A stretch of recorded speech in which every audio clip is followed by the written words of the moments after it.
Ya sudah mendekati ya, Desi. Sudah mendekati. Jadi mendidik dan mengajar itu berbeda memang. Mengajar itu transfer of knowledge. Apa artinya? Memindahkan ilmu pengetahuan. Ya, jadi guru hanya memindahkan ilmu pengetahuan ke muridnya. Seperti apa materi, apa metode dan segala macam. Itu memindahkan pengetahuan kepada siswa. Tapi kalau mendidik itu adalah seorang pendidik itu dalam mendidik itu dia juga harus selain dari mengajar seorang pendidik itu dia juga merubah, memperbaiki perilaku manusia. Nah, jadi inti mendidik itu merubah perilaku. Menurut pakar pendidik itu Prof. Praitno, apa yang berubah perilaku itu? Kalau menurut pengertian Anda sudah membacakan tadi, baca juga pengertian ilmu pendidikan menurut undang-undang. Kalau menurut Prof. Praitno, perubahan perilaku yang dimaksud dalam hal mendidik itu adalah anak-anak itu dari yang tidak tahu menjadi tahu, dari yang tidak mau menjadi mau, dari yang tidak bisa menjadi bisa, dari yang tidak biasa menjadi biasa. Nah, itulah perubahan perilaku manusia itu yang harus dididik. Tadinya dia tidak tahu bagaimana cara bersopan santun. Dengan dididik dia tahu. Oh, kalau sopan itu kita harus menundukkan badan lewat di depan orang. Kalau santun terkait dengan tutur kata. Ya, misalnya ada anak remaja naik angkot ya atau naik bus kota trans di pinggir jalan. Naik depannya di atas itu sudah ramai orang, tapi ada orang berdiri, turun, dia duduk di tempat duduk. Nah, lama sudah itu naik orang tua bawa beban. Terus dia itu udah apa karena mobil itu penuh, nggak bisa duduk. Terus kata si pemuda remaja tadi, "Mak, Amak udah tua. Oh, masa Mama berjualan kayak ini juga?" Itu ucapan seperti itu apakah sopan atau santun?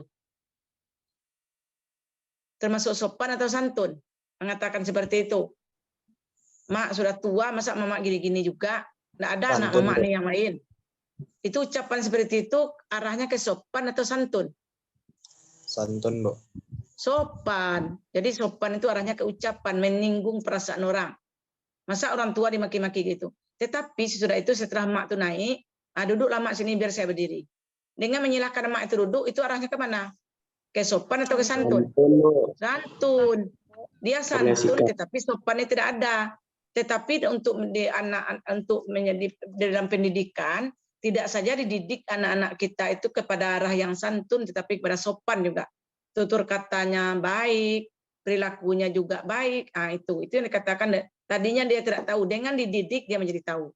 Tadinya dia tidak mau bangun pagi karena kuliahnya pagi, tapi setelah proses pendidikan berlangsung bahwa kalau kita kuliah itu kalau jam 7 bangunnya harus subuh-subuh sebelum pergi kampus, mengapa dulu bersihkan tempat tidur, sholat, bagi orang yang muslim sholat subuh, sarapan, pakai baju bersih menuju kampus.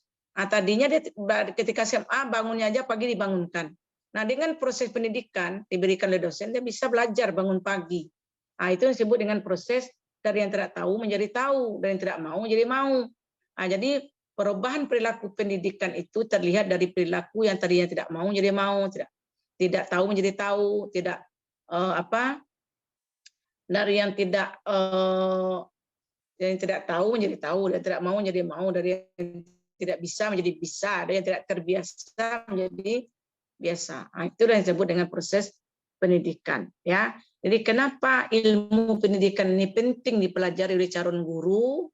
Karena kita sudah tahu bahwa pendidikan itu menjadikan pendewasaan manusia itu sendiri agar dia bisa menyesuaikan diri dengan lingkungan di mana dia berada dan bisa menjadikan dirinya sejahtera nanti di masa-masa dewasanya. Nah, itu pengertian. Tetapi apakah ilmu pendidikan itu? Ilmu pendidikan itu adalah ilmu yang mempelajari tentang bagaimana cara mendidik. Nah, mendidik anak-anak manusia itu kita berbeda. Anda sudah belajar mengenai hakikat manusia. Bahwa manusia itu kan berbeda, manusia kecil, manusia dewasa, remaja, tua, itu berbeda. Nah, dengan adanya ilmu yang kita pelajari, kita akan tahu bagaimana cara pendekatan mendidik anak usia dini, mendidik anak remaja, mendidik orang dewasa, mendidik orang tua, itu akan berbeda dengan kita mempelajari ilmunya. Nah, hakikat manusia menurut si Maslow itu mengatakan manusia itu ada seperti piramid, ya. Kalau orang dewasa piramidnya lebar di bawah ujungnya runcing.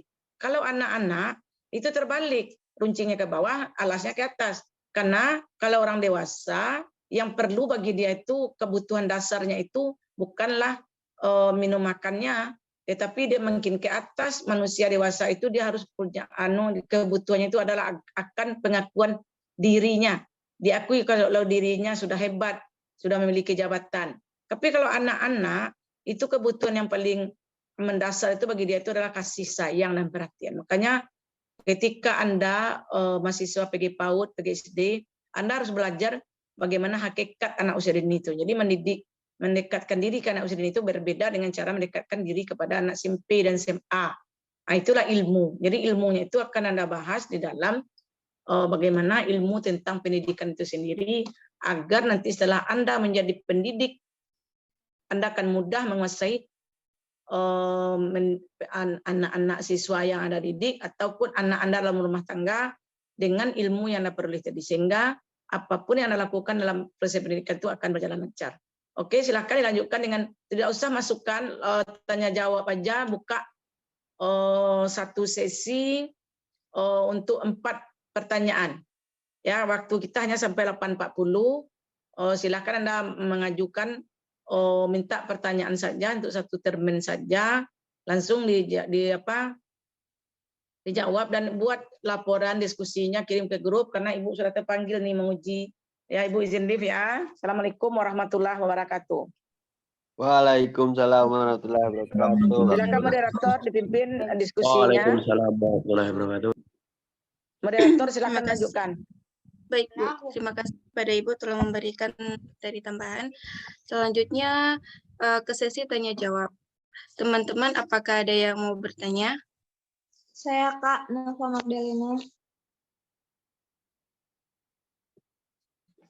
Silakan kepada Nova Magdalena. Baik, terima kasih kepada moderator. Baiklah, di sini saya izin bertanya. Jelaskan hubungan dari ilmu teoritis, ilmu empiris, dan ilmu normatif. Terima kasih. Baiklah, terima kasih kepada Kak Nova Magdalena. Selanjutnya kepada Aisyah dipersilakan.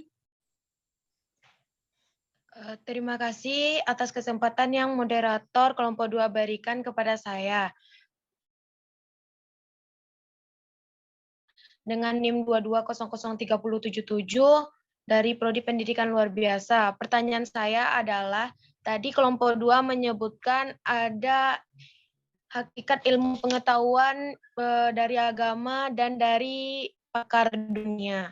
Apakah pandangan atas ilmu pendidikan menurut keduanya memiliki hubungan dan ketimpangan satu sama lain? Kalau iya, jelaskan apa hubungannya. Kalau 2 tidak, apa ya alasannya? Apakah jelas? Baik, terima kasih. Jelas. Terima kasih kepada Aisyah telah yang bertanya. Selanjutnya pada Muhammad Ananda Zaki.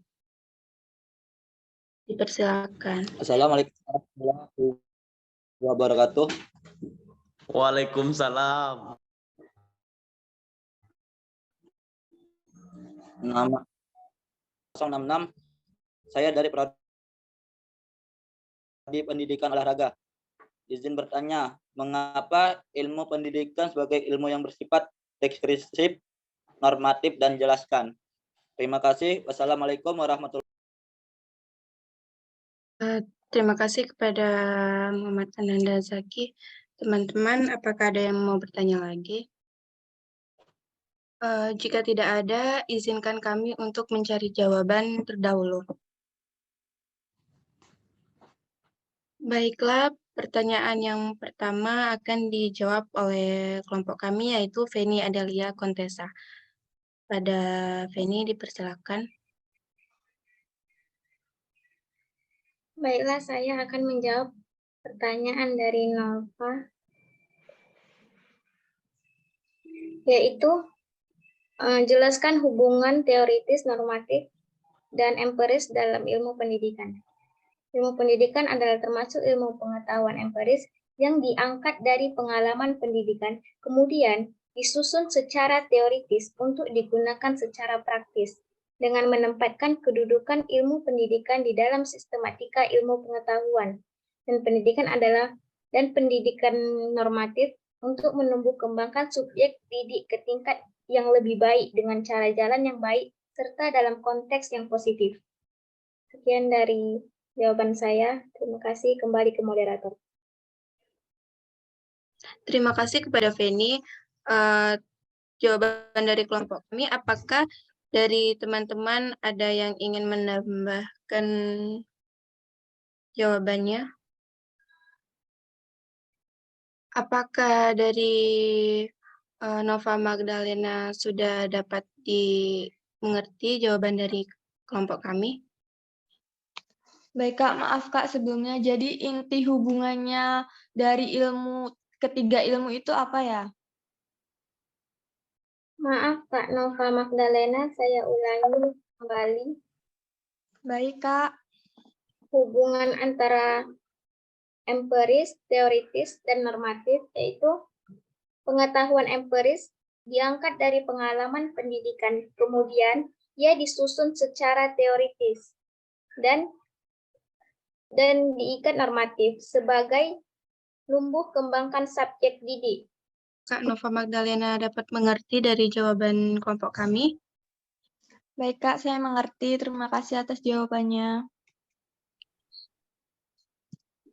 Baiklah, kepada mertua raja, apakah ada pertanyaan? Baiklah, pertanyaan yang kedua dari Aisyah akan dijawab oleh Reksi. Kepada Reksi dipersilakan. Pertanyaannya yaitu, apakah ilmu pendidikan menurut Al-Quran dengan ilmu pendidikan menurut pajak luar negeri saling mempengaruhi? Kalau ya, jelaskan.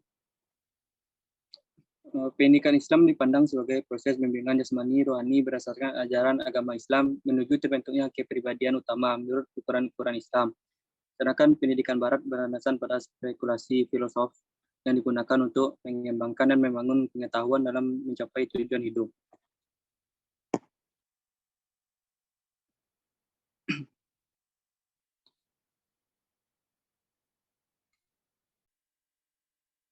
Demikian jawaban dari kelompok kami. Apakah dari teman-teman yang ingin menambahkan jawaban kedua? Ketentuan ilmu pendidikan menurut pakar dunia dan agama, Albert Einstein menyatakan, "Science without religion is complete. Religion with science is same." Pernyataan ini memaknai betul komposisi harus dialami secara bersama. Pertama, tentang pentingnya agama melambangi ilmu pengetahuan, dan kedua perlunya ilmu dalam pengalaman agama. Demikian jawaban dari kelompok kami. Apakah dari teman-teman yang ingin menambahkan jawabannya? Apakah Aisyah dapat mengerti jawaban dari kelompok kami? Baiklah, saya mengerti dan menerima jawaban yang telah disampaikan oleh kelompok 2. Terima kasih, kembali kepada moderator.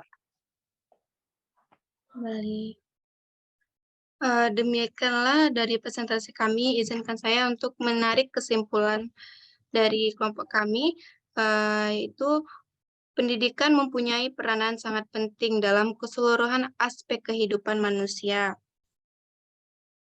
Hal itu disebabkan karena pendidikan berpengaruh langsung terhadap perkembangan seluruh aspek kepribadian manusia, di mana pendidikan adalah sebuah proses yang bertujuan memanusiakan manusia. Manusia sangat memerlukan pendidikan untuk kelangsungan hidupnya.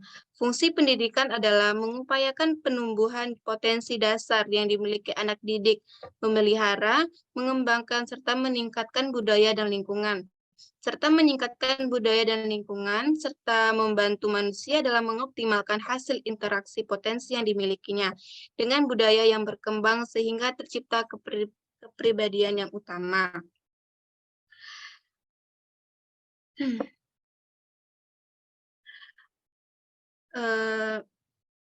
Demikianlah presentasi dari kelompok kami. Terima kasih atas partisipasinya teman-teman dan terima kasih kepada Ibu. Saya sebagai moderator meminta maaf jika melakukan kesalahan. Mari kita tutup dengan lafaz hamdalah. Alhamdulillah. Alhamdulillahirrahmanirrahim. Wabillahi taufiq wal hidayah. Wassalamualaikum warahmatullahi wabarakatuh. Waalaikumsalam. Warahmatullahi wabarakatuh.